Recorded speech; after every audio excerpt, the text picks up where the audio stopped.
So this is a very auspicious day of Ram's Rama Navami, and today I'm hearing so many of the pastimes of Lord Ramachandra, and these things are very heart-wrenching. I know Srila Gurudev would be very emotional speaking about Lord Ram and Sita and the various pastimes. And it is, quite an amazing pastime in the sense that that in this incarnation, that showing Maryada, the etiquette and morality and to the utmost is seen in Lord Rama. This is, Krishna's pastimes in Vrindavan. He was always telling lies and stealing butter and so many different things. But in Ram's incarnation, the impeccable morality and etiquette and everything else is just amazing, and how he set such an amazing standard. And starting out, right from the beginning of his life, and how the different brothers were in the Gurukula of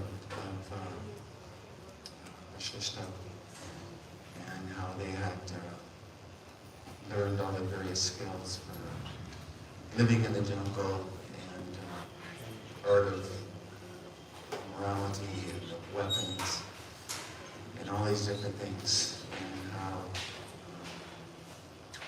even when we're discussing it this morning, how when the Shishta came and asked Dasarath and Rama Navami to fight these different powerful demons, and how he was very reluctant, and even had sent Satrughn and Bharat first, and then when he found out that they were actually Satrughn and Bharat, he sent them back and demanded that he send Rama and Lakshmana.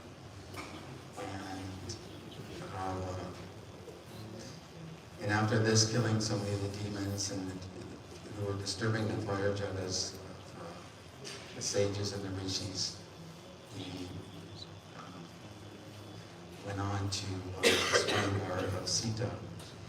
And as we know, in the past time, we've been breaking the bow, and how Parshuram had appeared at that time, and how he had humbled Lord Parshuram at the end of the breaking of the bow ceremony in Mount Sita.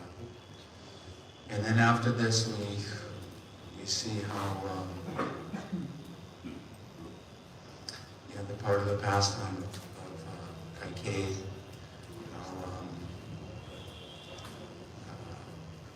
we were also discussing this morning how Ram had Kaikeyi early, Marge was saying how Kaikeyi had actually made the ultimate sacrifice, in the sense that Ram had come to Kaikeyi and said that, later in life, I'm going to ask you to take these 2 moons from my father to make Bharat the king and banish me to the forest for 14 years.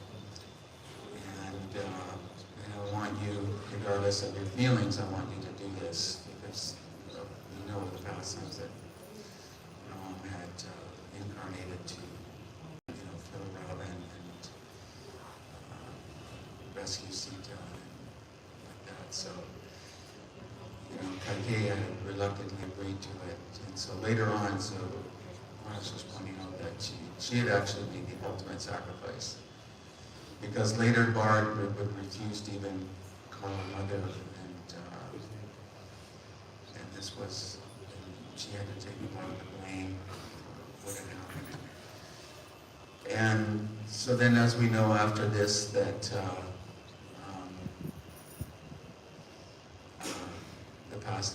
part of the pastime where Rama was, banished to the forest of Kaikeyi in asked for these boons, and Ram went, and then Ravan had stolen Sita when they were in the forest, and the pastime of Surpana coming and wanting Ram and having her nose cut off, and then Ram came and stole Sita, and at which time Hanuman came in part of the pastime where they had found the jewels that Sita had dropped, and he had assisted Ram in killing the killing of Balayaksh happened also there. And we know how there was a great, the great battle that went on, and how what's amazing to me is how, after, they made the bridge across the ocean on the rocks that floated, and went through great endeavor to bring Sita back, and Hanuman had gone back and forth, and seems been in contact with Sita, and after all this, and after even winning the battle and fighting some demons, and Hanuman had brought Govardhan, started bringing Govardhan to help with the bridge, and ended up setting it down in the bridge. But even after all of this, when he brought Sita back, then Rama had said, okay, you have to prove your purity by ending the fire, and it was very touching for a lot of people that even after such a huge endeavor of trying to find Sita and then getting Sita in this just a massive battle of fighting these demons and different things. Even at one point, Rama and Lakshman had been tied up in the monster snake weapon. And Hanuman had to bring special birds or something from the Himalayas and bringing the whole mountain. And even after bringing Sita back, and finally she was reunited in with Ram and Ayodhya, everything else, and then that was part of the pastime when the washerman was criticizing, and even just on this small thing that Ram actually banished Sita. And even as Rajan pointed out this morning, how like Lakshman had always obeyed Ram. He had never ever questioned anything he ever said, except for when he was told to take Sita to the forest, to the jungle, and to just to leave her there.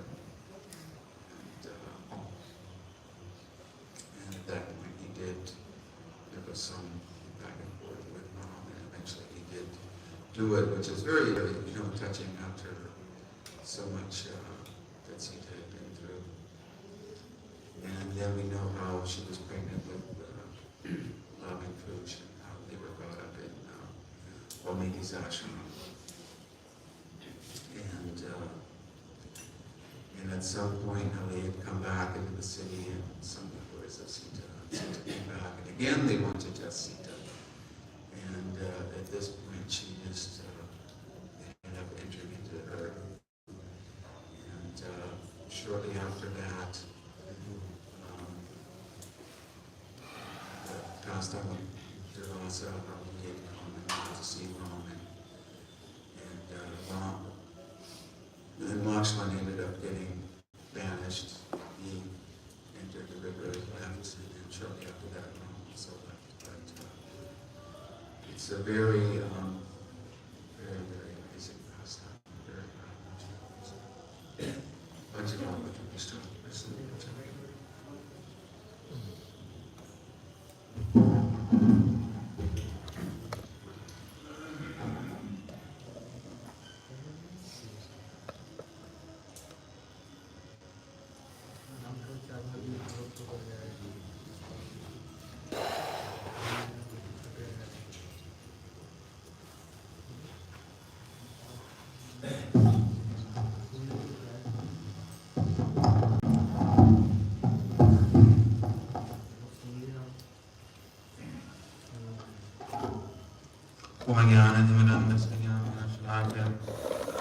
चक्षुरुन्मिलितं तस्मै श्रीगुरवे नमः। गुरवे गौरचन्द्राय राधिकाय तदालये कृष्णाय कृष्णभक्ताय तद्भक्ताय नमो नमः। वन्देऽहं श्रीगुरुवरं श्रीरूपानुगभ्रवरं व्रजरसरसिकं च हृदायन्तं प्रपन्नम्। श्रीगुरुचरणं वन्दे रमणपृष्ठाय भूतले रूपानुगभक्तिदं च कृपामूर्ति नारायणम्।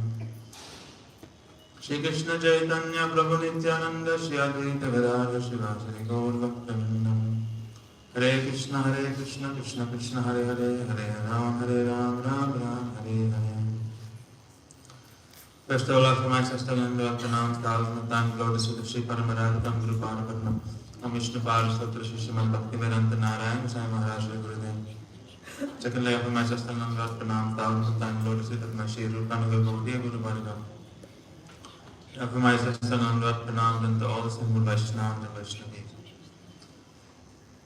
Today, by Katha's mercy of Sri Guru Bhagavad and the Vaishnavas, we are celebrating Sri Rama Navami. It is the Abhirbhav Tidi, the appearance day of Sri Maryada Purushottam Sri Ramachandra. As well as Lakshman Bharat Shatrugna. As we know, the Valmiki in his Ramayana has described how the four Vedas, they each have come as the four, as Ram, Lakshman, Bharat and Shatrugna. And Ram's avatar is not any ordinary. We know that Ram is Paravasta avatar. And just like Sachinandan Gaurhari comes once in the day of Brahma, during that Kalpa which Mahaprabhu appears, in that same Kalpa is when Krishna he appears and also Ram appears. So those incarnations are also equally special in there. Ram is Maryada Purushottam, Krishna is Leela Purushottam, and Chaitanya Mahaprabhu is Prem Purushottam. So Ramachandra, he came to establish Maryada, what is proper etiquette, behavior, or proper moral conduct for all. Vaishnavas, Guru Padma is speaking, Ramayana is very, very big. It's very, so many hundreds and thousands of verses.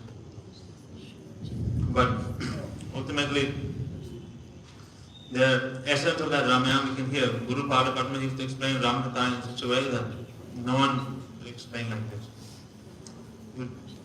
Ordinary people, they know Kaikeyi to be she who asked for these benedictions and sent Ram to the forest. She was the cause of Dasarath Maharaj's passing away. And even Bharat himself rejected Kaikeyi. But Guru Padma has extensively glorified the prem of Kaikeyi. And there are so many histories. We know that Kaikeyi, she is the daughter of Kaikeya Maharaj in present day Afghanistan, that area. So we know that Dasarath Maharaj, when he was traveling, he came to the kingdom of Kaikeya, Maharaj Kaikeya. And that time, Kaikeya Maharaj engaged Kaikeyi in the service of Dasarath Maharaj. And he engaged her in his service. She served so nicely and everything so paka, very beautiful. Then Dasarath Maharaj was very impressed. And he wanted to take Kaikeyi's hand in marriage. During those times it was common for Kshatriyas to accept many wives. Dasarath Maharaj actually had 360 wives.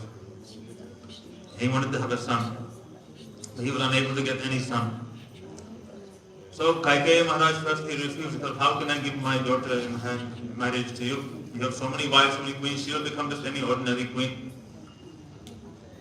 Then Kaikeya Maharaj said, on one condition, whoever is the son of my whoever becomes the son of my daughter, he will have to become the king. So Dasarath Maharaj, he was very happy.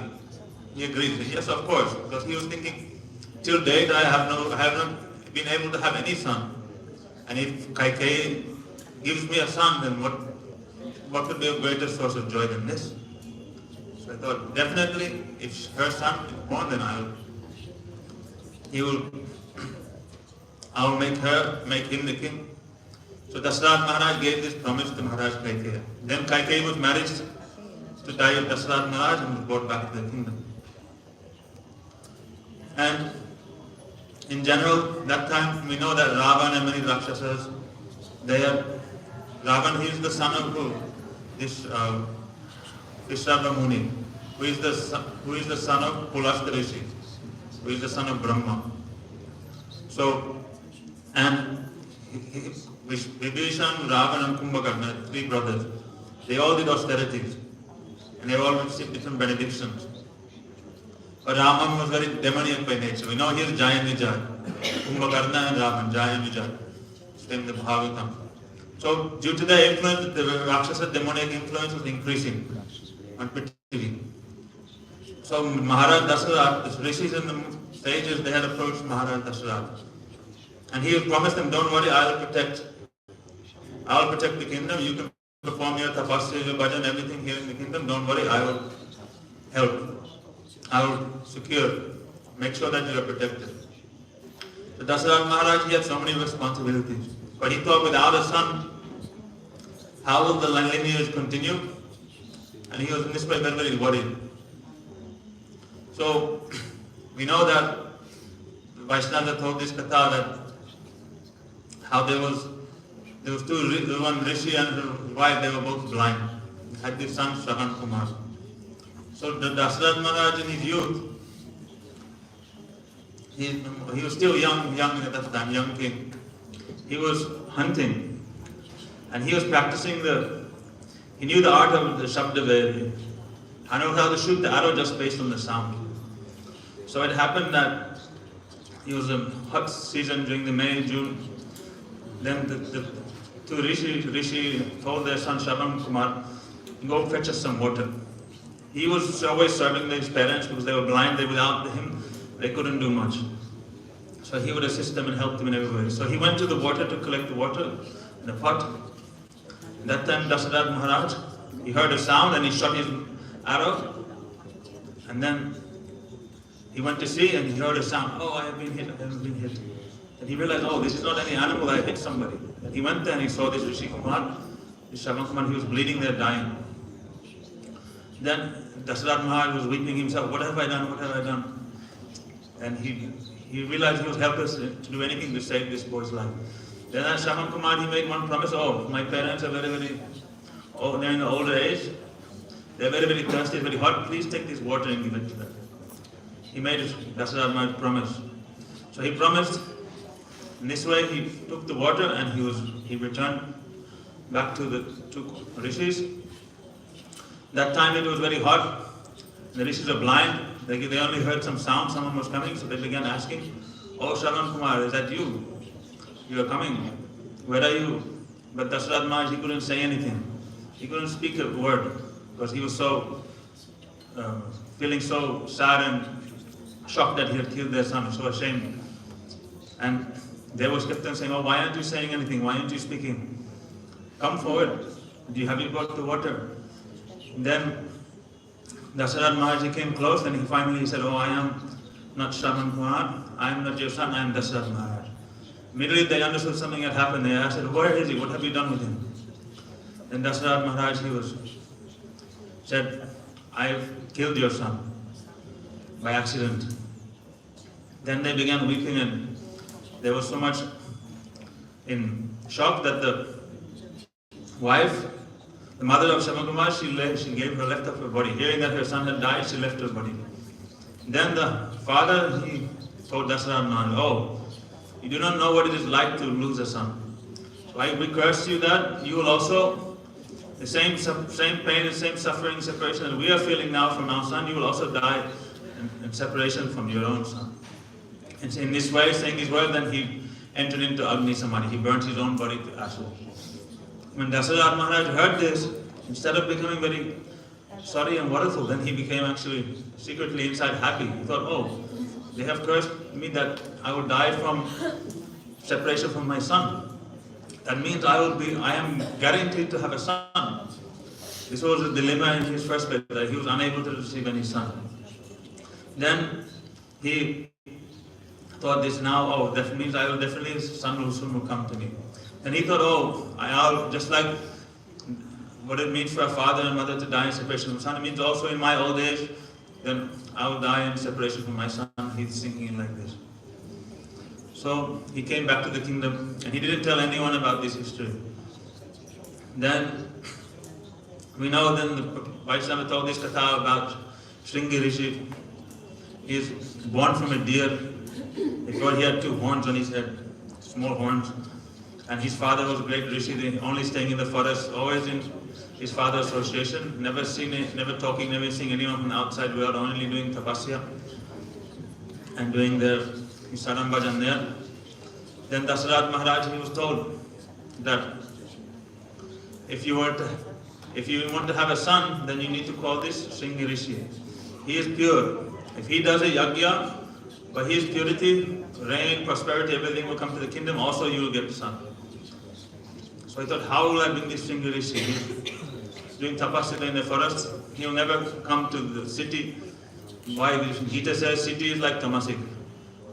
Village is like rajasik. The forest is sattvic. Sadhusanga is nirgun. Why would the Rishi come to this city, this tamasic place? He's thinking, the only way we have to buy some other hook back to bring him. Then he called all the prostitutes in the kingdom. We know this Katha, and he said, I will give you half my kingdom, or give you so much wealth and so many things, whoever brings this Rishi. And the chief of the prostitutes, she went there with her companions, and we heard they presented themselves like Rishi Kumars in the forest, and they put so many different sweets and things here on the bark of the trees and here and there. Shringi Rishi used to eat the bark of the tree, eat the dry leaves, all these things. This used to be his food. Then when he started eating these sweets that were put on the trees, they thought, oh, very sweet, very nice. But eating their food, then his mind became covered. Then they presented themselves to him and brought them into the ashram. And he began spending his day and night with them, associating them. They used to sing very nicely, speak, sweet, all nice things. He was having nice association. And he started losing his interest to do his meditation and everything. Then finally, the prostitute said, oh, we are going to go back to our place. Why don't you come with us? Then he finally agreed. Then I read like this, that the ashram was on a big boat on a river. So when he came on that boat in the ashram, then they came down the river and they came back to the Sarajevo, came to Ayodhya. So then, this way he was brought, then Dasarat Maharaj welcomed him and requested him to do yagya. Then Shringi Rishi performed this yagya. And as we know, the fruit of the yagya, the kir, was then given to Dasarat Maharaj. And you feed this to your queens, then you will get a son. So then, half of it was given to Kaushalya and half of it was given to Kaikeyi. These are the principal queens of Dasarat Maharaj. Then Kaushalya and Kaikeyi, they were feeling very sorry for Sumitra. So they each gave half of their portion to her. So then the three queens, when they took this kir, then Ram was born for Kaushalya, Bharat to Kaikeyi, and Lakshman and Shatrugna was born to Sumitra. This way, these four brothers, they appeared on this day, Maharaj Dasarat. And this is how this sets this foundation, or the setting for the Ramayana. And then we know there are so many kathas, so many beautiful things about how this all takes place, benedictions, also Ram and Sita, so unlimited katha. So Hari Ananta, Hari Katha Ananta. Tulsidas has said, there's no limit, there's no end to the glories of this Ram's Katha. But ultimately we know that because the Vaishnava said, then we know that one day Ram, he called his mother, Kaikeyi, said, oh, I want to ask something from you. Then Kaikeyi she loved Ram more than her own son Bharat. Then this Kaikeyi said, yes, whatever you want, whatever you desire, I'll give you that. Then Ram said that I want you to, or then what happened is that once when Dasarat Maharaj, he was fighting in a battle. It happened that Dasarat Maharaj, he was shot and he fell unconscious. And also the wheel, the axle on the spoke in the wheel of the chariot broke. So then Kaikeyi, what she did, she was the charioteer of Dasarat Maharaj. She was a Kshatriyani. She had armor and weapons, everything. So then she took the reins. She somehow drove the chariot away out of safely, but with putting her finger in the spoke of the wheel, she kept the wheel on the chariot. And with one hand drove, and one hand she was keeping the wheel in place. And she took Dasarat Maharaj to safety. Dasarat Maharaj was known as Dasarat, 10 chariots. He used to fight so fiercely, it would seem like he's attacking from 10 directions. When Dasarat woke up, then he realized that Kaikeyi had been so expert that she had saved him in the battle, then he had offered her 2 benedictions. One for driving him out of the battle, and one for fixing the wheel. Then she said, oh, I don't want these benedictions, because my service to you is my dharma. I'm your Dharma Patni, I'll do anything for you. And he said, no, I'm pleased, you must take these benedictions. He said, okay, I'll take them, I will ask them another time. So Ram told Kaikeyi, remember my father had offered you 2 benedictions. He said, yes. He said, I want you to ask these benedictions. He said, why? He said, because this is my pastime, this is my lila. I want you to ask 2 things. 1, I want you to ask that Bharat should be made king. And 2, I want you to ask that I be sent to the forest for 14 years, exile. And Kaikeyi was shocked and she couldn't say anything. Because how can I ask these things? I'll never ask these things. But Ram said, no, you promised me, you must. You promised that you would ask, you would do what I say. This is my desire, you must ask these things. You'll have to make yourself very strong. You'll have to ask these things because this is very necessary. Because Ram, he knows, Vaishnava explained that this Raghukula Riti Sada Chale Aaye, Pran Jai Par Vachanananda. The word, they'll give up their life but they'll not break their word. Their integrity, their honesty is everything. So here, Ram knew that my father had promised to Kaikeyi Maharaj that Kaikeyi would become the son. Kaikeyi's son Bharat would be the king. But now already he's secretly making arrangements for Ram to be the king.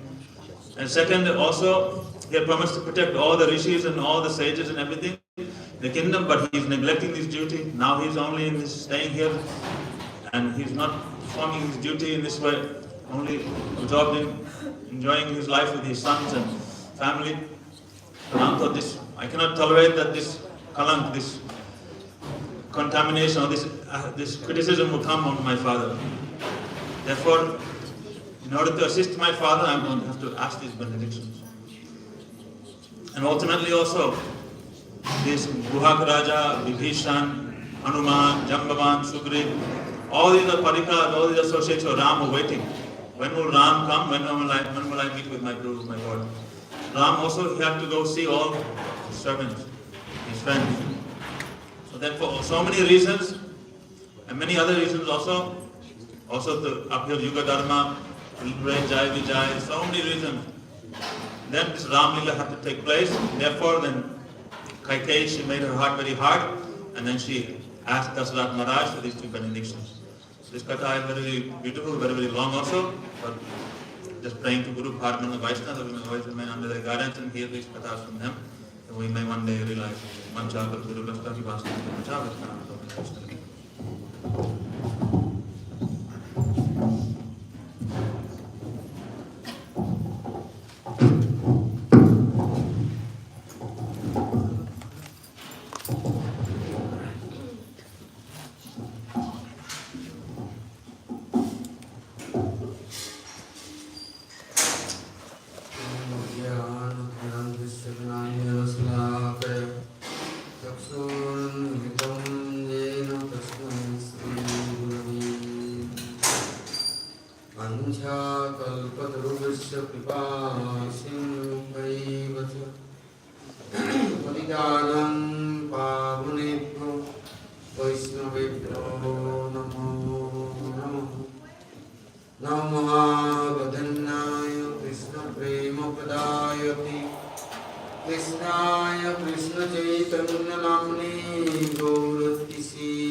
ब्रजदेवीगण की जय।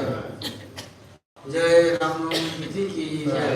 जय भगवान रामचंद्र लक्ष्मण भरत शत्रुघ्न आविर्भाव तिथि महामहोत्सव की जय।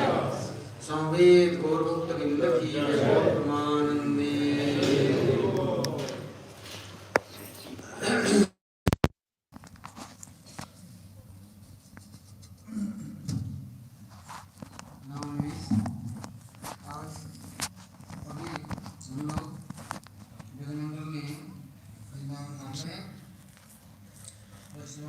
So now we are in Vrindavan Dham in Brajmandal with the devotees. So they say we're following this Rama Navami Tithi.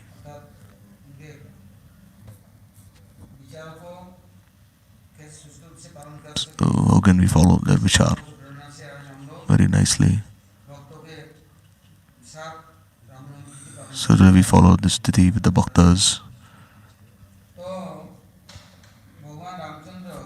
So Sri Ram in Ayodhya, he appeared, as everyone knows this. Why did he appear in Ayodhya? So there's so much vichar in the Shastras.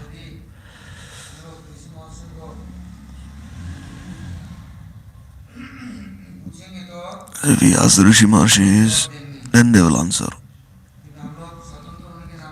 But because we are very proud, we don't wish to know the real reason for Ram's appearance, thinking who is Ram? He may be just another incarnation like Varaha or Narsingha, saying, oh, we just wish to be happy. What do we have to do with Ram, Lakshman, Bharat, Shatrugna? It's a very selfish world.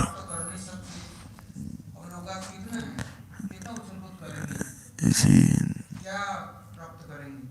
what can we hope to achieve in this world? This one is very ignorant, very foolish. Do not wish to try to know who Ram really is. So in the Shastras it is said that in Satyug, one he performs dhyan, and Treta he performs yajnas, and Dwapar Archam, and Kali Hari Kirtan. So one wants to be happy and wishes to make others happy as well. Then in Satyug, the process was dhyan, to control the mind and senses. And then one meditates on Sri Bhagavan. And then by dhyan, one makes Bhagavan appear in his heart. Then one will very happily pass his life.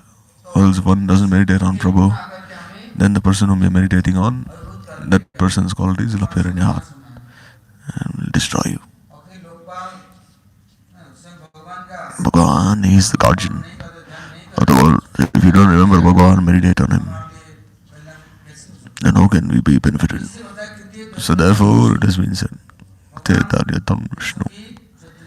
Then Satyug, this provision has been made to meditate on Vishnu.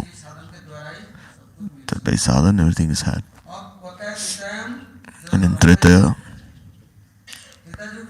when Treta came, then this dhyan is very difficult. Because instead of meditating on Bhagavan, one will meditate on this world and all the people of this world. This is very natural. One, even if he doesn't desire, still these demons, the Rakshasas, Asuras, and all these other living entities, they appear within our mind. We cannot remove them from our minds. We're not capable. We try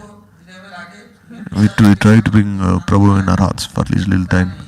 We cannot do so. So therefore, in Treta, this yajna. यज्ञ के द्वारा सूर्य की आराधना। By yajna, Sri Hari is worshipped. तो कैसे यज्ञ? So what kind of yajnas? भगवान कहते हैं हम ही सर्वयज्ञ। So Bhagavan, he says that I'm the ultimate beneficiary यज्ञ शिष्ट of all the yajnas. भुजन्ति सर्वकिल्मिषि भुजन्ति ते यमोपापा विपत्ति आत्मकारणां। That one doesn't perform yajna for myself, and he performs yajna for his own self, then he's only parting sin. So one wants to perform yajna and he has to worship Yajneshwar Sri Hari. Then first of all, he'll have to offer himself in this yajna, offer his senses. The mind and senses is very powerful. As long as we do not offer them in Sri Hari's seva, then the senses, they're very independent and they will make us fall from the path of bhakti. And being controlled by various kinds of diseases, suffering, then one cannot be free from this body, mind and senses. And then you'll have to go and suffer in hell because of this mind and senses. Because in this world already one is suffering. And then again one will have to go to hell and suffer there as well. Because one has to suffer according to one's own karma.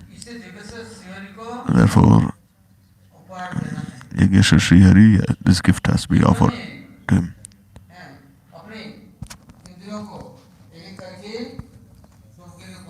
So in the yajna, each of the senses should be offered as a gift.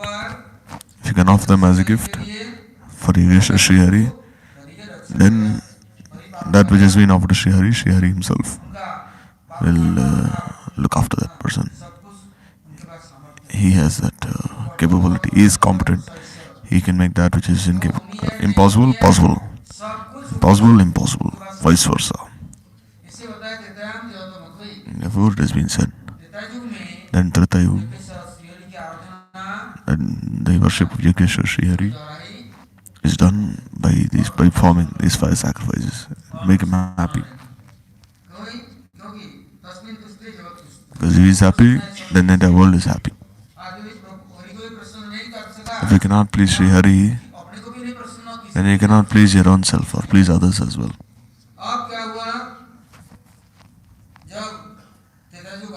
So when Treta Yuga came, then the Rishi Maharshis, Brahmasis, Tapasis, the Rajarshis, they started performing these huge yajnas, Gomed Yajna, Ashwamedh Yajna, and they started worshipping Sri Hari.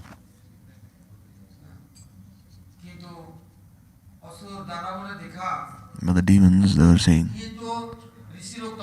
that the rishis are becoming very strong by their tapasya. And they are empowering their disciples. And they're taking them on the Satmarg. And then where will we pass our life? Then where will we spend our time? So they would go to the ashram of the rishis, wherever they perform this worship of the yajnas, and there they would throw all sorts of dirty things inside the yajna, and they would pollute the atmosphere and destroy the yajna. They would sit down to do yajna, worshipping Sri Hari, and they become very angry then. And once they become angry, then all the Shakti goes away. See, anger is a great fire. All at once, tapasya is lost in one moment by this krodha, by this anger. See, a volcano, when it erupts, it destroys everything. Similarly, anger is like this, it destroys everything in its way. So when the Rishi Maharshis started cursing these demons, then they lost all their strength, and the demons, they caught these Rishi Maharshis and they ate them. And then huge mountains of Brahman threads were found. And then huge mountains of bones were found, like the Himalayas. All the Rishi Maharshis were eaten by these demons. None of these Rishi Maharshis left behind. Because where they become angry, and as soon as you curse someone, then the potency of your tapasya is lost. Or else you're performing tapasya, so much hard work, and the demons come and steal everything away then.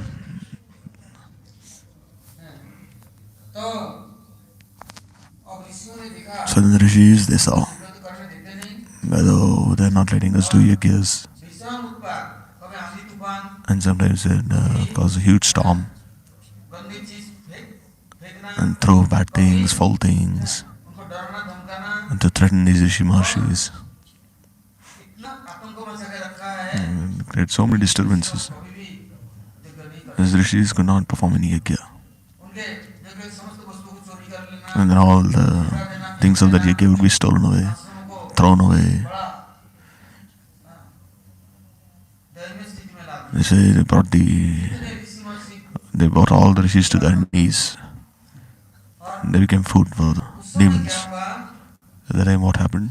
Ganga किनारे On the banks of the Ganga, Gautam Rishi, he was there. Maharshi Gautam So Gautam Rishi, इतना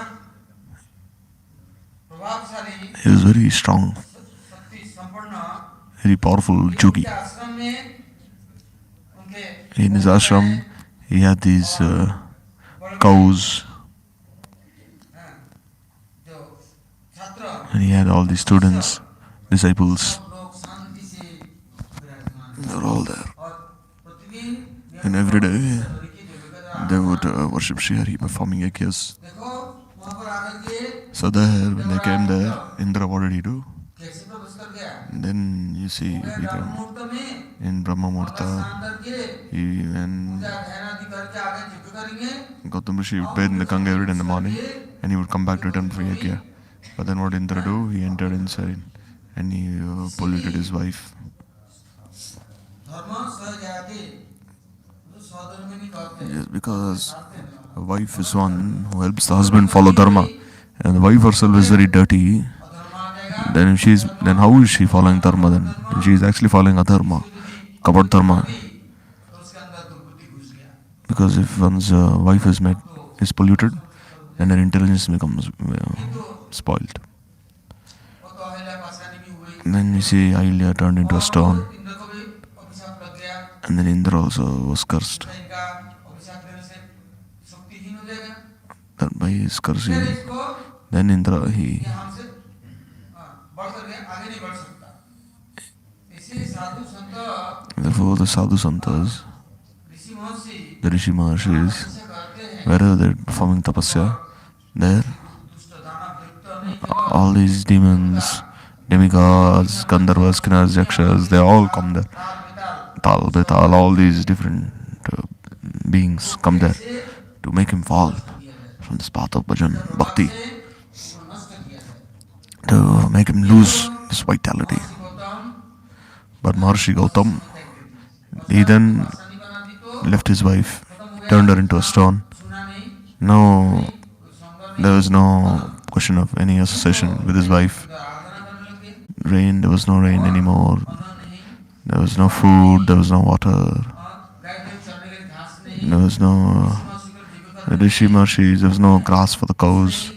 The Rishi Maharshis had nothing. बुद्धि नहीं घी नहीं तो क्या If there was no even grass for the cows, then how would they give ghee? How would they give milk? And how could ghee be had by this milk? Then how could this ghee be used for these fire sacrifices? वो लोग सब When they tried worshipping Shri, even the fire could not be lit in the first place. So then they all surrendered to Gautam Rishi and they said, "Oh Maharshi, give us shelter." और आश्रय का बहाना बना करके And then on the pretext of accepting shelter, they all came there. हरा भरा Because Gautam Rishi's ashram was very nice. धन की कमी नहीं There was no shortage of water, food, rice, nothing. कमी नहीं किसी चीज Clothes, there was no shortage of anything. Because सख्त है Gautam Rishi was very strong. असत्संग और He left, renounced Asat Sangha. और जबकि सब ऋषियों ने पूछा So in all the rishis, they asked Hari की आराधना करते देखो के द्वारा हमारा जीवन में प्रज्वलित नहीं हुआ that we worship Shri Krishna Shri Hari, but still the fire is not being lit. What is the reason? अनुकूल है Here you see in your ashram, we have everything. छात्र All the disciples, क्या है तो हम लोग भी बड़ा खुश they are also very happy here. We are also very happy here. Many millions of them came there. और वर्षा बंद हो गया And then, भूखमरी हो गई अनाथ because there was a great famine outside, कष्ट पा रहे हैं everyone was suffering so much. So I asked, what is the reason? तब गौतम ऋषि ने बताया Then Gautam Rishi, he said यज्ञ से श्री हरि की आराधना करना चाहिए यज्ञ के that द्वारा you should worship Shri Hari by this yajna. तो But आपके आश्रम में जो शिष्य आदि the है disciples who are in your ashram, या आपके अनुयायी है छात्र their followers, हरि के they लिए उपहार है। All everything is meant for Sri Hari.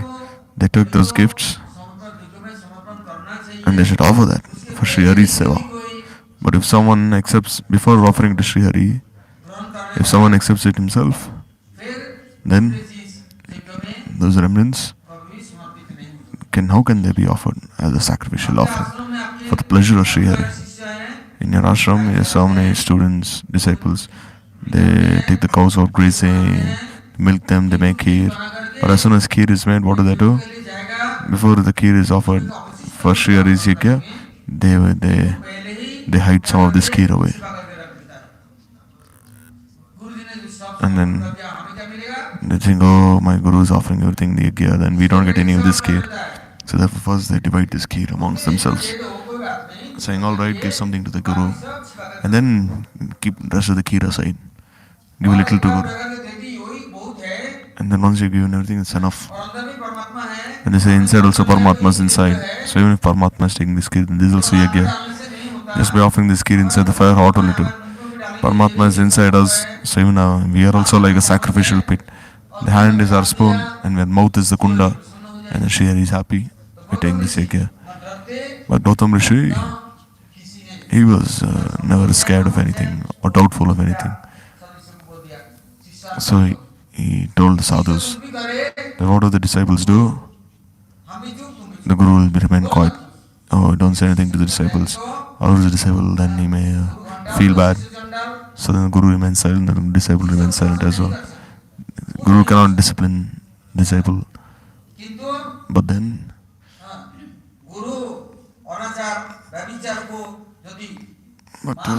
if Guru is then if he is agreeing to what the disciple is doing, then the Guru he'll meet a very unfortunate end. And even the Guru and disciple, then the entire world will be degraded then. Gautam Rishi, he said that he is not disciples, they are all Rakshasas, they are only disciples in man, they are fallen. For their own enjoyment, for their own gratification, they have come to the ashram, to the temple, and to destroy the temple. They don't worship Yogeshwar Sri Hari. For their own enjoyment, they have come. And it's very fallen, they are degraded. And they are being worshipped. Guru should worship the disciple, but the disciple will not worship the Guru. He will not listen to Sri Guru, but the Guru will listen to the disciple. Whatever the disciple does, Guru should accept. So then, what will be their unfortunate end?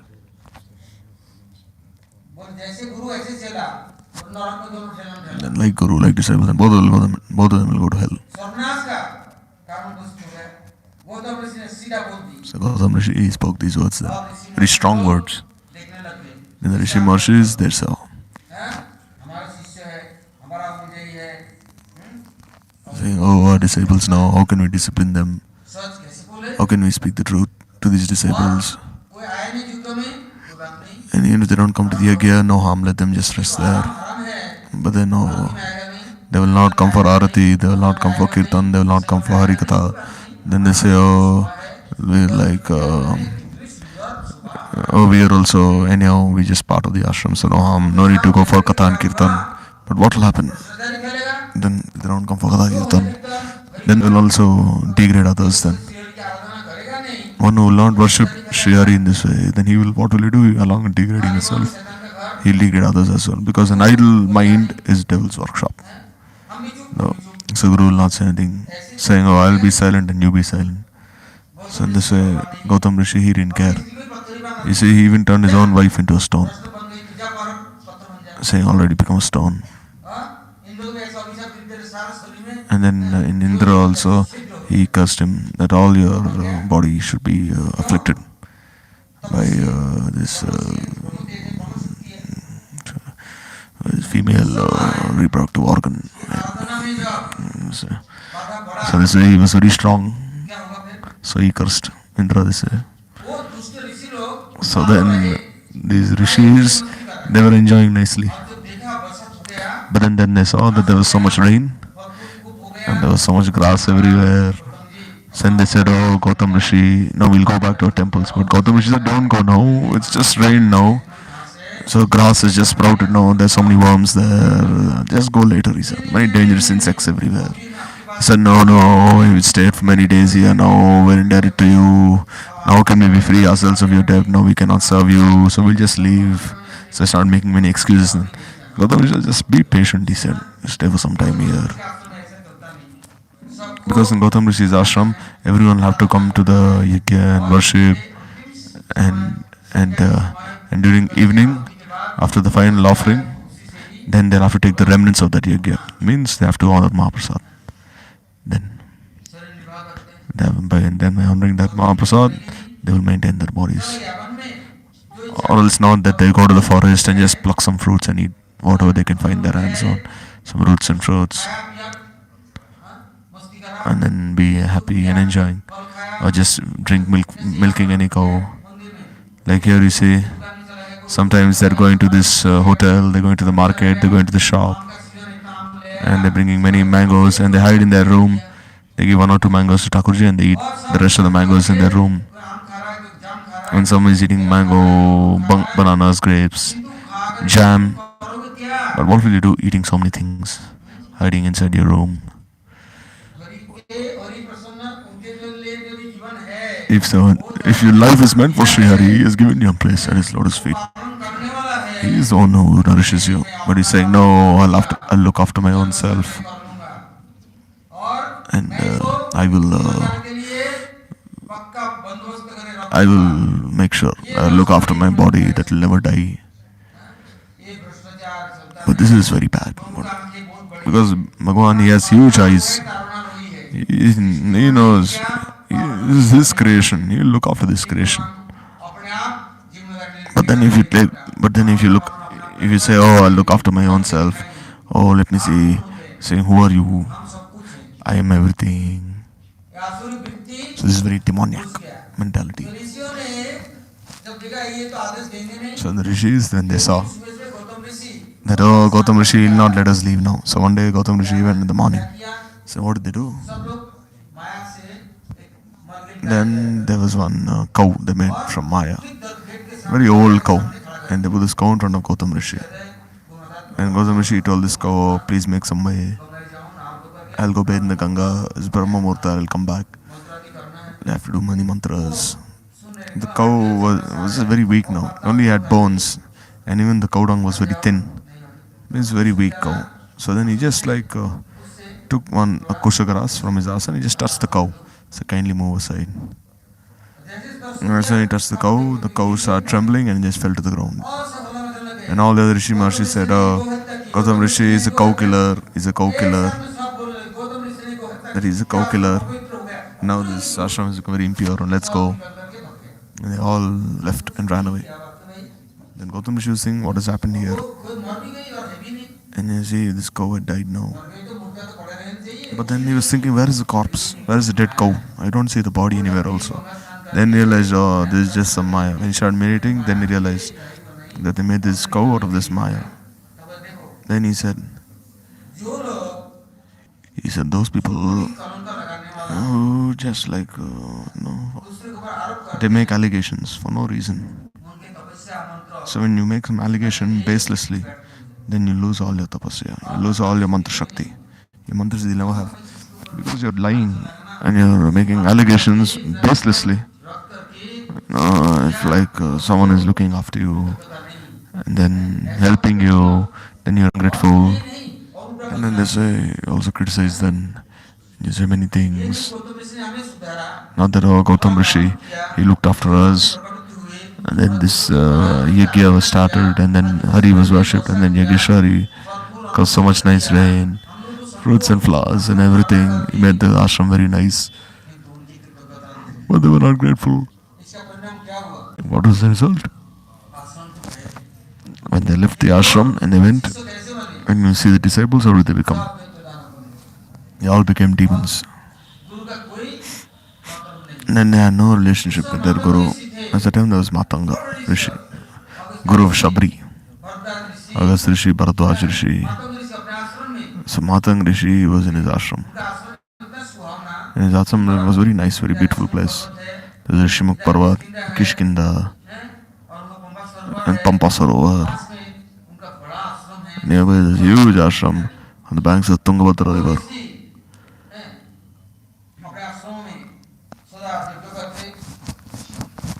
The Rishi, he would perform yagyas there. Like one day Bali, he was fighting, and then he took one demon and threw him inside his Rishi, in Mathang Rishi's ashram. And Mathang Rishi, he told Bali, that person who's throwing these dead bodies inside body, polluting the whole place, and if he ever comes in here, then he'll die immediately. He cursed Bali. So that time what happened? So then they're saying this Rishi has become very strong. So the time his disciples, what do they do? And then they also became a little demoniac. And the Rishi's ashram was very beautiful. And there's Sabri Devi, this tribal lady. Every day she would collect wood and she'd stay outside somewhere at a distance. She would collect fruits and flowers and she'd keep near the ashram because she could not enter inside the ashram. She was a tribal lady, tribal woman. So Rishi was saying, who is keeping this place very clean? Who's bringing these fruits and flowers, leaving it here? Who's collecting this dry wood?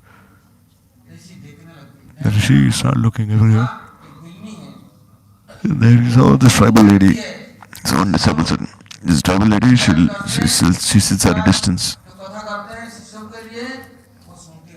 And she listens to all this Katha that is spoken from a distance. So the Rishi said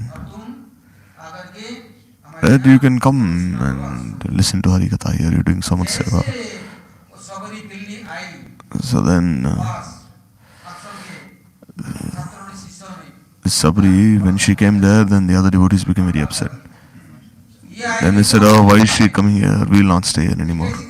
How can she stay here? Either she will leave or we will leave. And we said, I am not your disciple. If you want to accept discipline, then you stay here. Or else you can go where we feel like. You can leave. He didn't let even one of them stay there in the ashram because he was not their follower. They listened to whatever they say. No, that they could control him. And he said, oh, you can go from here then. But where would they go? Because wherever they go, there are demons. So how could they be protected from these demons? And then they gave that ashram to Sabri, and Matanga Rishi became absorbed in Dhyan.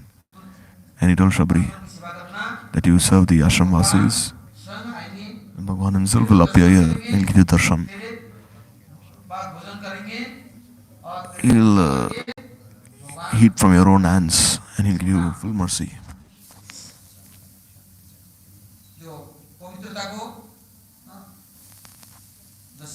And then he'll make you. Then he'll show people who is pure and who is impure.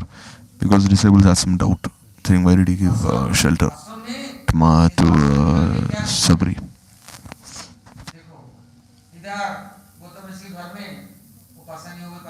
They say Ahilya should become a stone. And here, Guruji had given this blessing to Sabri also that Rama will come and give you darshan.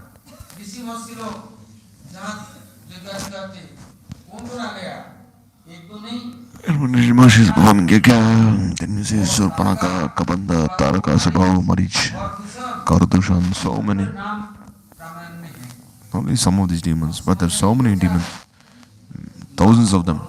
Millions of demons are there.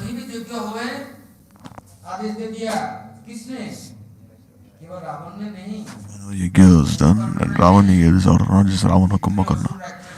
All the Ashura Rakshasas, they all became one. They said no yajna should be performed anywhere. As soon as any smoke would be seen from yajna, then they become very scared. Oh, we'll lose all our Shakti. Because the rule of the yajna is that wherever this sound of this offering oblations goes, then those people laugh for themselves in this yajna. This is the meaning of performing the yajna. And wherever the smoke of the yajna is going, then if the smoke touches one also, it is very pure, purifies one. So therefore, they said, we will not perform these yajnas. And at that time, Rasta, Bharadwaj, and they all started meditating on Sri Bhagavan. That if you don't appear here, then who, if you don't cure these humans, then they won't let us perform any yajnas, not be able to perform any tapasya. Because the Yuga Dharma for Treta is yajna. And without yajna, they will not be able to do anything. Nothing else will work. So at that time, so Shringi Rishi, he was called. And Maharaj Dasharath, he asked, this yajna be performed. So Dasharath Maharaj, he went to Kanna Muni's ashram. There he saw that the Maharshi would meditate underneath a mango tree, and it had 4 branches. He would chant all his mantras underneath each of these branches. And then each of these branches, they would give these, one branch would give a mango flower. And then when you sit underneath another branch, there, he performed yajnas for Bhagavan, and there a fruit would appear from the branch. And from the 3rd branch, when he would do study to please Sri Hari, then a very ripened mango would appear. And the 4th branch, when he would offer whatever he could find to yajna Sri Hari, then he'd see a very ripened mango there. And he'd take these 8 mangoes and he'd offer to Sri Bhagavan. And then he would offer the remnants to any guests who would come. So at the time, Dasharath Maharaj, he came there to Kanma Muni's ashram.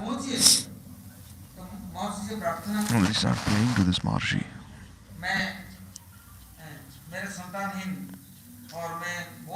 Saying, oh, I don't have any children.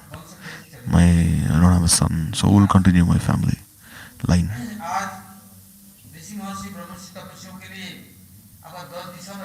And he said, oh, how are you king if you are not taking responsibility for the welfare of any Rishi Maharshis? Because the king is duty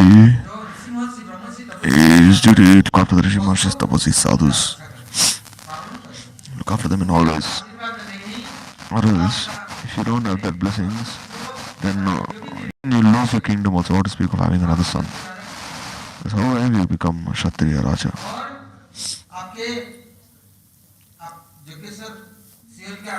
And if you don't worship Yogeshwar Sri Hari, then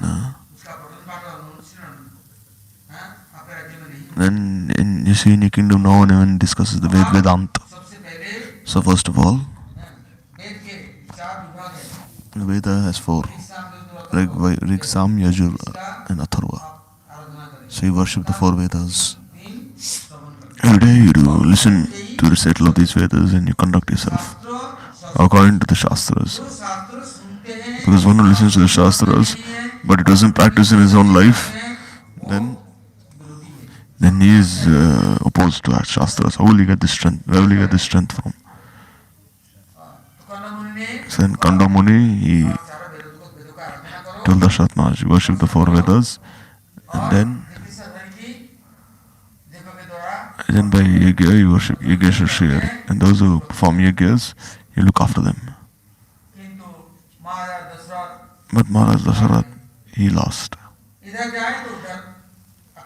Because the demons were attacking. Then he tried looking for rishis everywhere, but the demons had finished them off. Because if he looked after some Brahmins, then the other Brahmins would be destroyed. Vishwamitra, he was a Kshatriya, he was a Rajarshi. But then he would lose all his tapasya by becoming angry. So he said, I'm no longer by angry. So look after my yajna then, he said. Because he could have finished the demons themselves. So he told Maharaj Dasharath, you have 4 sons. And he said, yes. Give me 2 sons. Who will look after my yajna? who will give me this Shakti, then I'll be a Brahmarshi. I said, alright, I'll go with you. I said, oh, you don't have the strength to fight these demons. You cannot protect your own self, then how can you possibly protect others? I'm a Rajarshi. Even I could not do anything until now. I could not control my anger until now. So then he said, give me your two sons, they will look after. Then who are these two sons? He said, give me this Rama and Lakshman. So then Dasharatha was thinking, how can I give these two boys? Because what if I leave my body because of Putra Shok? Because now I have this curse. So if Ram may go away, then I may die in separation from him. So he sent Bharata and Shatrugna. And Vishwamitra, he took Bharata and Shatrugna. So when they came near the forest, then he asked, if you go through this way, this is a shortcut. But there are many demons here.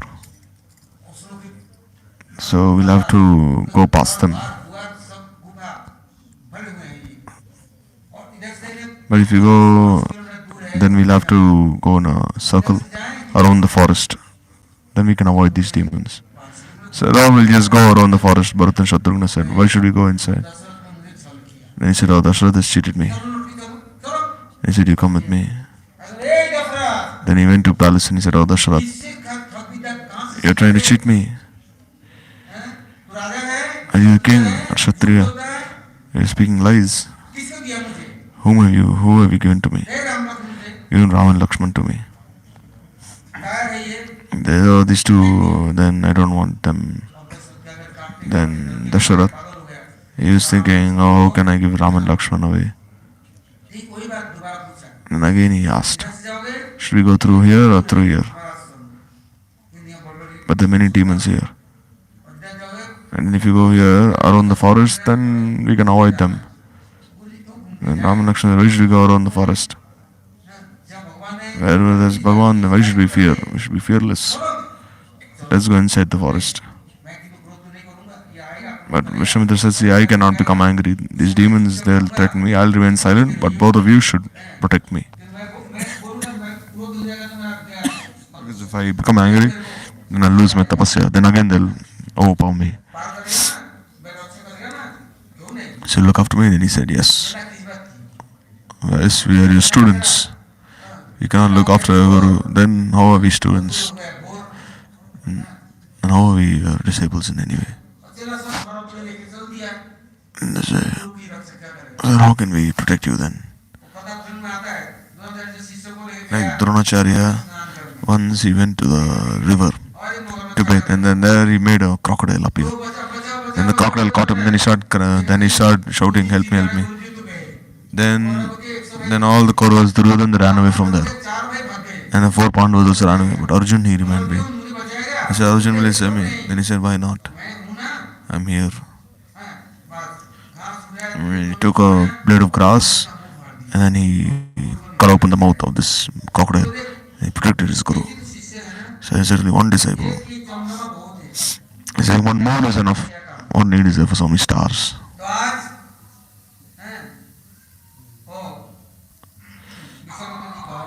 So Vishwamitra, he told Rama and Lakshman that they come.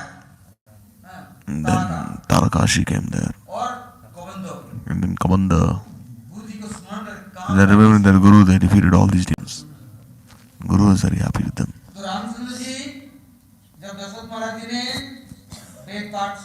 So Dasharath Maharaj started reciting the Vedas. Then, the mantra Drashta Rishis, they can perform. Who is qualified to perform this yakya? Who has a sambandha with this mantra? He was looking everywhere, couldn't find anyone anywhere. Then he heard Shringi Rishi was a Bal Brahmachari from his very birth. He never seen the best woman. He had no relationship with his senses and he would only chew on dry bark of the trees. He had no relationship with his mind, senses. So if such a mantra Drashta Rishi cannot perform this yajna, then how will the yajna be successful? So then he had to bring Shringi Rishi anyhow. And he got all the Vaishyas And he said, I'll give you half my kingdom if you can anyhow bring this boy here to me. They said, oh no harm, we'll bring him anyhow. Because see, Bhojan, if you give some nice rasgullas, then you see then if you're always giving all these sweets and all these things, then you see, you'll have to bear the consequences. Bhagavan will not appear. If you eat rasgulla, Bhagavan will not appear. Allah will appear then. Kudrat Allah will appear, not Bhagavan, if you eat rasgulla. So then he bought rasgullas, kirman, rabdi, all these different sweets. And when he would bite on the bark of these trees, they would put all these sweets there. And then he went there. And he went and sat on top of the tree. He went to eat the bark. And there he saw the bark was very dry, but now it's so sweet. And then he found one more sweet. And these sweets were very soft. And he's saying it's full of so much rasa. And meanwhile, what did he see? There he saw some ladies singing very sweetly. And they were playing on many instruments. And he said, where have these ladies come from? He said, which ashram are you from? Then they said, oh, our guru is staying right here. Because the old lady who was the leader, she dressed herself as a sadhu. And she had dressed in saffron cloth. So then they brought her there. And then they gave him nice juice, nice water, sweet water. They loved him nicely. And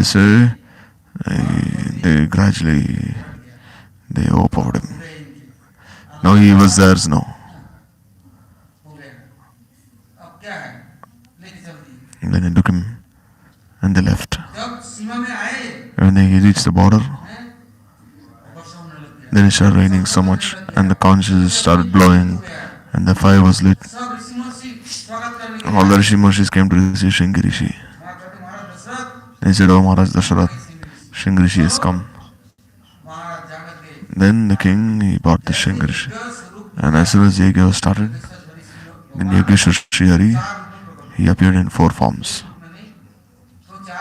Because he had studied the 4 Vedas. And then the Chaturvyuha appeared to protect the Yajna. And all the Rishi Mahorshis, Brahmarshis, Tapasis, they appeared. Yajna Srihari appeared there. And right there, this Amrit of the Kheer was given. He said, whoever you give this Kheer to, that person, Bhagavan himself appeared there. So then he gave this Kheer to Kaikeyi. And he said, Kaushal is but elder than Kaikeyi, so I'll give her a little as well. And he gave half and half. Kaushalya and Kaikeyi. And Kaikeyi also, they loved Sumitra also, both of them. So they again gave half and half to Sumitra. So she received 2 halves. And Kaikeyi they didn't know that they, each didn't know they'd given. And they didn't say anything. Sumitra, what would she do? She'd only serve Kaikeyi and Kaushalya, but still she received it. Because Bhagavan, when he comes, he needs these sevaks. So Ram sevak, Lakshman, and Bharat also he had needed sevak. Then Shatrugna came. So on this day, in Awadpuri, in Ayodhya, they appeared. And they found Shringi Rishi there. Dasharath Maharaj, he had an adopted daughter, Shanta. So he had her married to Shringi Rishi. And he kept him there in Ayodhya. So he should not leave Ayodhya. Because he was a Mantradrashta Rishi. He was not attached to anything. And he can, if one has a sambandha with Bhagavan, then he can perform yajna properly. So Shringi Rishi, his father, he performed such nice aradhana. And he offered him as a rosary to Sri Bhagavan. And Bhagavan was very happy with him because he was surrendered. So just by sitting in the yajna, he will not do. You'll have to control your mind, control your senses, offer them. Then you can take part in the Yajna. Or else, only showing that you're doing will not do. So therefore, in Treta Yuga, if you worship Yogeshwar Sri Hari and give Siksha to everyone, Bhagavan himself appeared. And Bhagavan, he went from forest to forest. He was wandering for 14 years there in the forest. And Ravan, Kumbhakarna, so many Rakshasas he defeated. And first of all, Vishwamitra, where did he take him? Taking him to the forest. He said, "Oh, this stone is here since many days now. So touch this stone with your feet." Then Ram said, "Alright." Then touch the stone with his feet, and then a very beautiful lady appeared from there, a Brahmani. And she started praying. And he said, "Oh Gurudev, what happened?" And he said, Vishwamitra, that she's Gautam Rishi's wife, Ahilya. Now she's free from this curse. Vishwamitra took Ram to many ashrams. In Valmiki Ramayana, Adhyatmik Ramayana, Tulsidas has described all these things, Ramcharitmanas. Where Ram, he went to different places. Where Ram, he'd go to any ashram, then Agastya Rishi would ask him. He said, "Oh, you have so many tigers, deer, they're all embracing each other, kissing each other. How is this possible?" He asked Agastya Rishi. They don't hate each other. Outside I'm saying there's like huge piles of bones, Brahmin threads. Then Agastya Rishi said, all these Rishi Mahārshis, they're thinking, "Oh, we'll protect our own selves," thinking there's no need for our own guardian. They're not surrendered. Like we see these days, Guruji would say, they shave their heads and they keep a shiga, they put tilak mala, and they say, "Alright, let me keep a nice temple for myself." And then they try keeping a nice temple for their own selves. And then they say, "Oh, I am this, I am that. I am like Kazi now. Also, I'll see." Then Karan Dushan, they came and they attacked their ashrams and their temples and they defeated them easily. Therefore, Agastya Rishi is saying that no one survived because they did not stay under Anugata, didn't stay in the ashram with me. Because if one comes to the ashram, then they'll have to follow all rules and regulations. Because if they're outside the ashram, then they can no longer be independent. Then they have to if one is inside the temple, then he'll have to follow some rules and regulations. So then they will be very independent outside. Then, so Sri said, "Therefore, you see, they've all been destroyed now." So then Ram, he said, then Agastya Rishi looked at Ram and he brought like so many ornaments, crowns, and he said, "Oh Ram, this is a gift for you, offering for you." He said, "I'm Kshatriya, how can I take this gift from the sadhus? I haven't come for these golden jewels, I've come for your darshan." And Vishwamitra was also with him. Then he said that this wealth is not mine.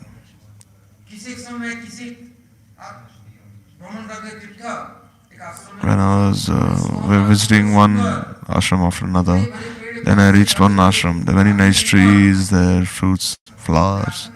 So I went inside that ashram. Then I saw there was not even a mosquito there, one fly, ant. It was so nice, this ashram, but there was no one there. No Rishi Maharshi also. And the fruits would be falling to the ground, but even birds would not come in. So I was thinking, what is wrong? So then I sat there. But I could not meditate in that ashram. I never seen such a place before. So I said, "Alright, let me stay here." Then night there he saw one Viman came there, an aeroplane, a very nice aeroplane.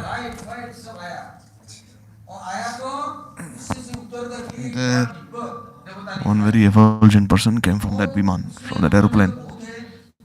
And then what did he do? He went to the pond And there he saw there was a dead body there, covered by cloth. And he brought that dead body and he started eating that body. And then he washed his hands and mouth, and then he again sat in the aeroplane and he left. So Ram was very surprised. Then what is he doing? He's very effulgent. But just see how he's acting like a demon, eating that body. Then again the same day, next day again he did the same thing. Sagas Rishi said, I went there. And then when I caught his hand. Hey, who are you? Why are you eating this dead body? You look like Devata, but you are eating like this dead body like a demon. Every day he would eat and then cover that body with cloth again, and again he'd come and eat that body again every day. So I was saying, what are you doing here? How many days? He said, I've been eating this body since I came to this ashram, came to do bhajan tapasya. I didn't let anyone enter this ashram. If anyone come for food, then I'd send that person away. If I'd see any fly insect, I'd kill that insect or fly. If any bird would come, I'd chase that bird away. So I made a view, nice ashram, but I didn't feed anyone. When I died, I went to Swarga. I went to Brihaspati and I said, oh Brihaspati Guruji, I've come to Swarga and I'm very hungry now. And they said, oh here, there's no food here. In Swarga you say, there's no one eats food there. They only drink nectar in heaven. And wherever Yaga is performed there, you see, by mantras one feeds himself. He said, no, I'm not, I'm still very hungry. So give me some food. He said, there's no food here. And what should I eat? I'm dying. And he said, you looked after this body. Then the person whom you have left, that body, then go you feed on your own body. Because you fed your body your whole life. And now you didn't care for others. You didn't give even little. So now you go eat your own body now. So every day he'd come and eat his body. And he'd feed his stomach would be full by eating his own body. So one day he asked, oh, Guruji, how can I be delivered? How can I be free from this curse? Because if my hunger should go away, so how can I be free from this? Then, you see, one will eat so many ice cream, bricks of ice cream. He'll hide these bricks of ice cream in his room. And sometimes if we see, oh, there's rasmalai, rabdi, then whole night he'll be eating. He'll be taking out of the fridge. He'll be eating it the whole night. And then this way, just to feed his stomach. Then you see what will be the result? He'll have to eat his own body then. Because you're looking after your body the whole time. Eat your own body. Then Brihaspati, his guru said, you haven't given anything in charity. So now you have made your body. Have you at least given something in charity? At least a little have you given in charity? Never. He's saying, what will you do now? Now if anyone comes to your ashram, then you can give some charity. Then you'll be delivered. Immediately you'll be delivered and their corpse will go away. So Agastya Rishi, when he came there to that ashram, he caught hold of Agastya Rishi's hands. And he started weeping, oh no, at least accept something from me. Then he took his crown, he took his golden jewels, ornaments. Whatever he had, he gave it to Agastya Rishi. Saying, oh, kindly accept these gifts. He said, oh no, being a sadhu, how can I accept all these things from you? I don't need all these things. He said, oh, kindly deliver me. He prayed so much. Then Agastya Rishi, he accepted them, and then immediately the body disappeared. And he also became liberated, and he went to Vaikuntha. And that wealth was just lying there, and that wealth was given to Ramchandra. He said, oh, he was your ancestor, this person, so you take these things that he has given. Because Sadhu Rishi will not give gold, jewels and all these things. Someone gives something in charity, and the Sadhu is keeping it with himself, then what will happen? Then Kali Maharaj will come with all his disciples. And he will, whatever money you have collected from others, he'll bind you and take all that money away. And they'll all dance, taking all their money away from you. Therefore, all these temples were you're hoarding all these things that others have given will be destroyed. Because Kali will start dancing there. Because you store everything, then you will use everything for our own enjoyment. You came to do Hari Bhajan. Why you have come to collect all these things, collect money and all these things? So Nagas Rishi gave everything to Ram. And he said, Ram said, when I return, then I'll take this from you. No, you keep it with you. This is enough now that you've accepted this. Then immediately he disappeared. Nothing else remained. So sadhus, they came to do bhajan, not for these mundane things. Or else they're calling Kal. Kal will appear.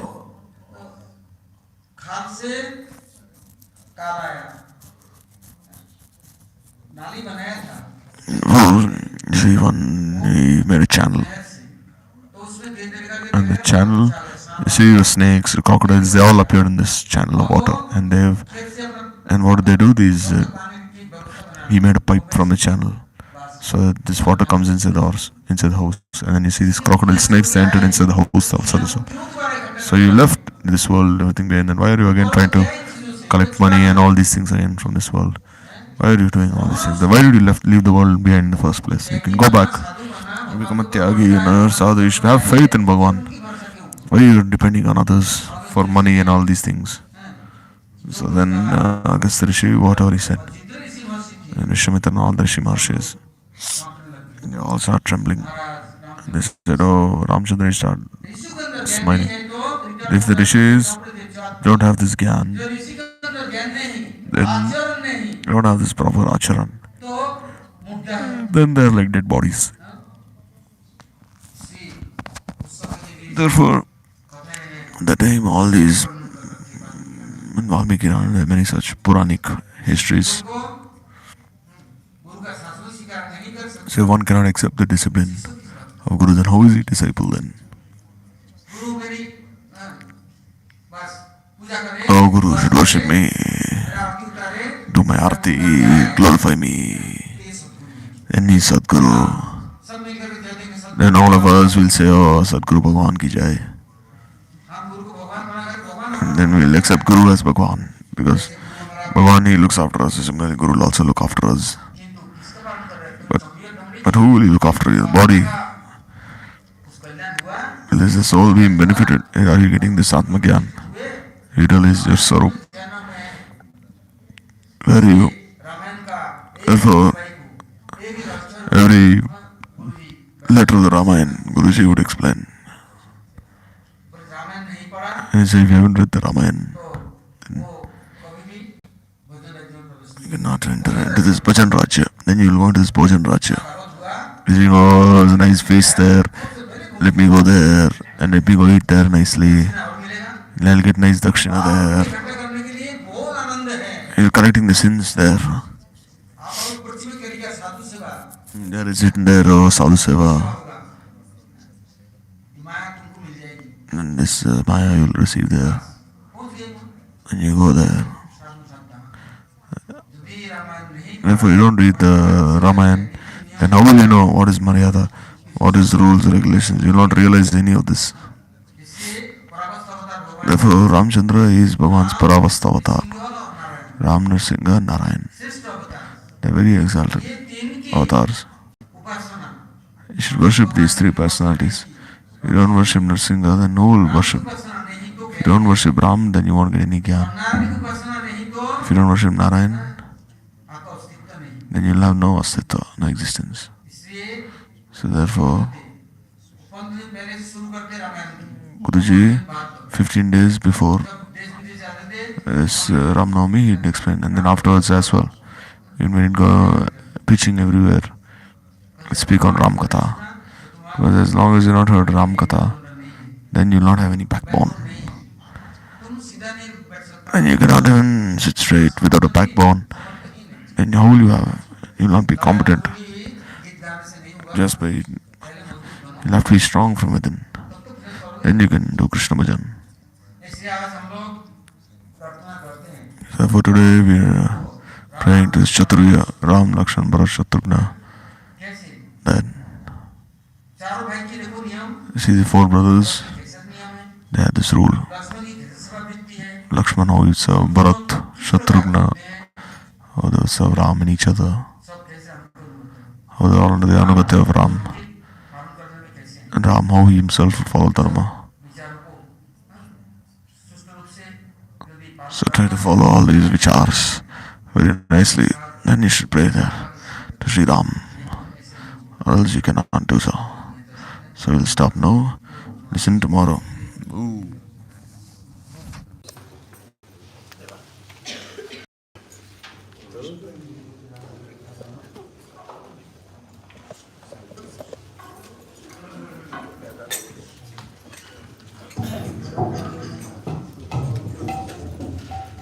Raghupati Raghava Raja Ram Padita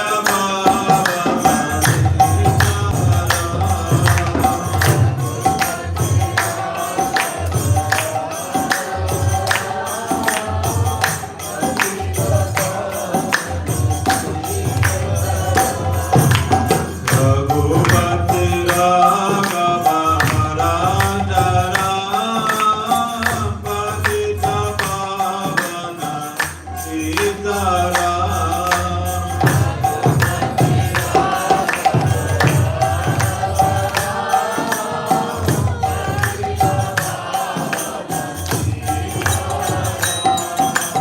Raghupati Raghava Raja Ram Padita Pavana Sita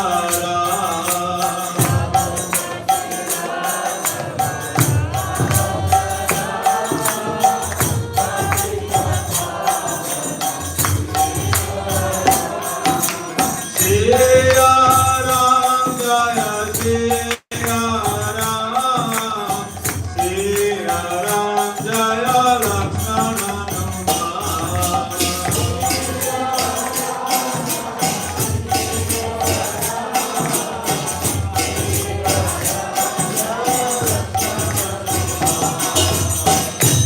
Jaya Ram Jaya Jaya Ram Jaya Ram Jaya Lakshmana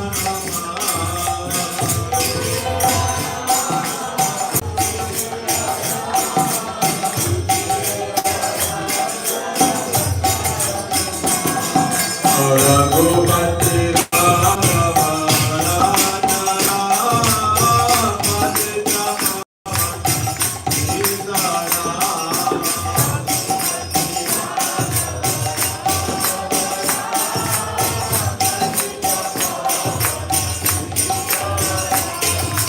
Raghupati Raghava Raja Ram Padita Pavana Sita Jaya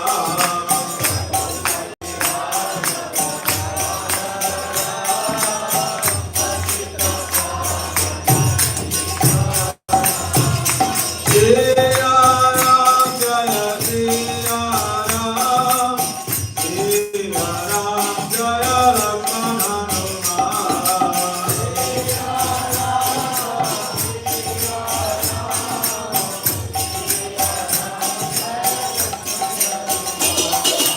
Jaya Ram Jaya Jaya Ram Jaya Ram Jaya Lakshmana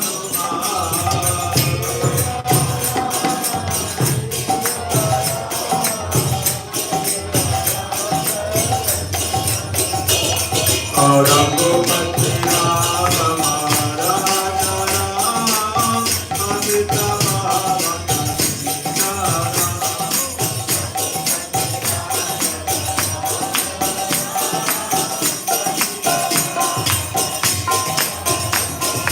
Raghupati Raghava Raja Ram Padita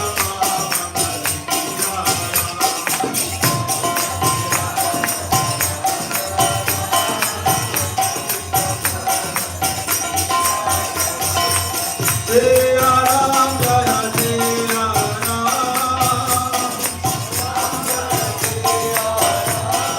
Jaya Ram Jaya Jaya Ram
Скажи просто, как ее завершить? Как завершить?